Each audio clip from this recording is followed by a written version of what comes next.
do like the look of it. Reminds me of like a Lego keyboard, honestly. It does look pretty clean. I really like this bar. I'll never see it. Like, it's so silly. But pretty clean looking board. All right, so this is Morgrie's Air 68. This is their only low profile keyboard in their lineup. And it does come in 2 flavors only, a white version and a silver chrome version, the one that I have currently here. And it is a 65% layout keyboard, but in their case, they call it a 60% keyboard. But to me, this feels more like a 65, you know, little nuances here and there. But besides that, it's a silver aluminum body, which is really nice. It makes it feel super premium. And then they kind of got these little different orange accented colors. And then as well as the orange accented bar in the back. I really like that.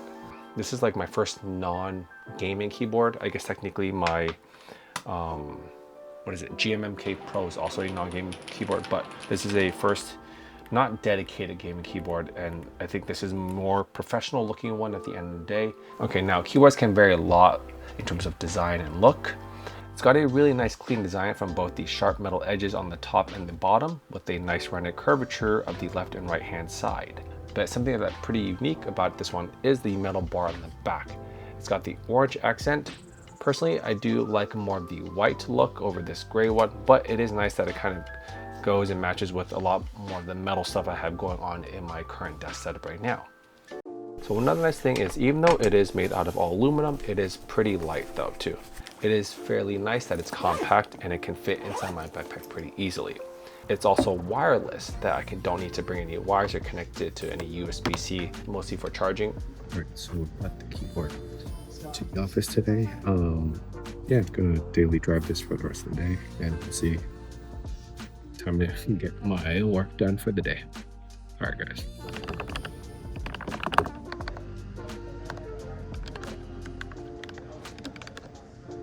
As you can see, pushing this on the right side is pretty easily.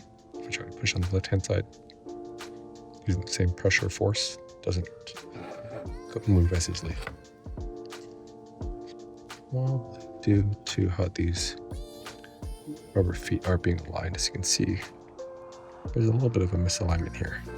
It's something that occurred during work. Was one of my colleagues came up to me and noticed a keyboard sitting on my laptop, and they said, "Yo, nice keyboard, man. That looks really professional."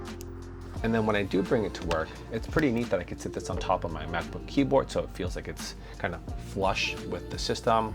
And then I could still use the trackpad if I need to, and then I could use the screen in front of it. So I do enjoy the Apple Scissor Switch keyboards already, but it is pretty nice being able to feel and type on a personal keyboard instead of a laptop keyboard. It is pretty slim too, obviously. So they shoved 2 slim batteries in here that is rated for 4,000 milliamp hours.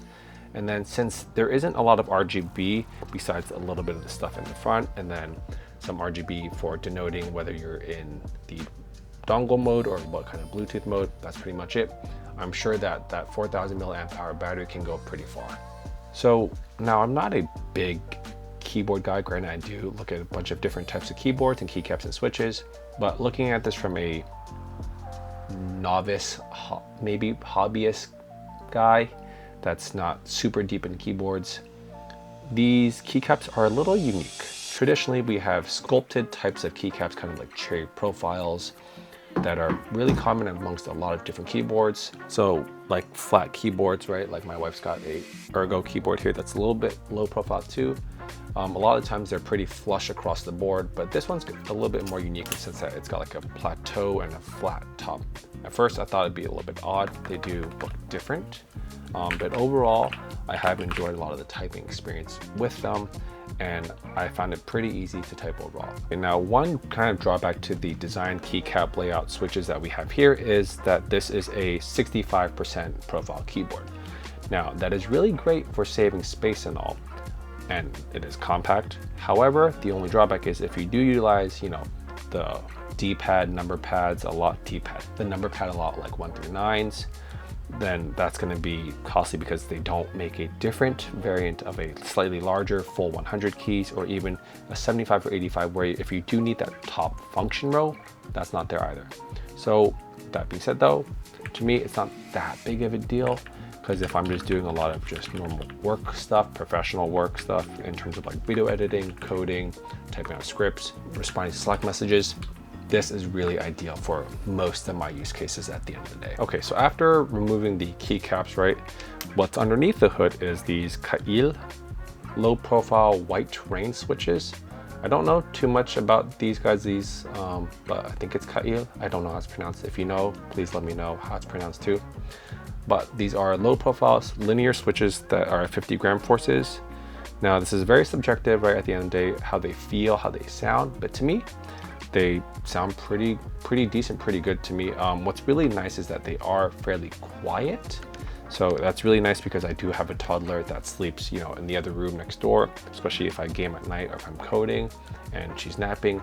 I don't want to have really clicky switches or loud switches or even a loud keyboard in general overall that can affect her sleeping.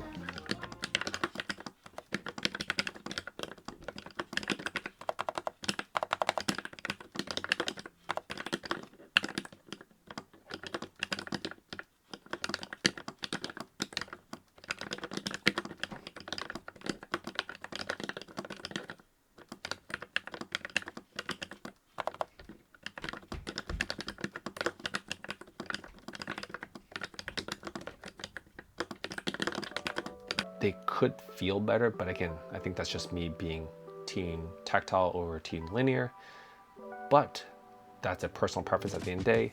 However, I'll say that this keyboard is pretty crispy in terms of like the feeling, the feedback of how it feels when I type on this guy at the end of the day too.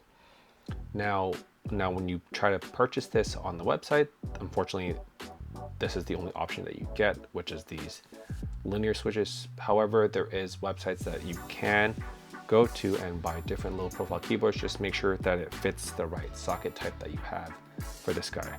Okay, as far as the experiences of typing on this keyboard overall and driving this like from a day-to-day use case, I've really enjoyed it. And then a couple things I did miss that I would have really enjoyed, I think, especially late at night. I play games and I don't have, you know, lights on. There's a big window here, but at night, right, it's dark, you know, I don't like having a lot of lights on. So there is no RGB on the back of this, but I am a touch typer, so I'm not too concerned about having to look down. But again, I just like the vibes of having nice aesthetics, even if it's just simple RGB. And then one more thing is that the software experience, now it's non-existent at the end of the day compared to the likes of like Newfie. And however, it does have VIA capability, but if you click the link that's in the website, links you to a Google Drive. Personally, I wish they'd just reroute you to the VIA website instead. Again, I'm just not a big fan of just randomly downloading Google Drive stuff off the internet without knowing where it's coming from potentially. So again, they lean heavily on VA and QMK compatibility here. But they do have a nice video that shows you how to set it up. So it's pretty nice. And then another top thing is actually they do have the JSON file loaded for you. So you just download that and drop it into the VA website instead. Morgrie Air 68 is a very good competitive keyboard in terms of both price and features. Compared to the Newfie's most recent release of Air 75, that's $150. And then compared to some of the low freeze options too, it is a little bit more expensive, especially looking at some of the metal builds. I think it's like a $30 diff. So when you're talking about the cheapest, most affordable option, this is a good alternative to getting a aluminum backed keyboard with some of very important features such as wireless connectivity, whether it's Bluetooth or dongle, and then a large 40,000 milliamp battery too. That's really nice. So it's got many usage in terms of hours. And then at the end of the day, it hits those clean aesthetic modern vibes. I think if you're trying to go for that professional look, this is one of those keyboards to get that is going to make your desk setup feel more premium because of that. I want to thank Morgrie for sending this out, and if you want to pick one up, links are all down below. All right, appreciate you staying to the end for this one. I'll catch you next time. Peace.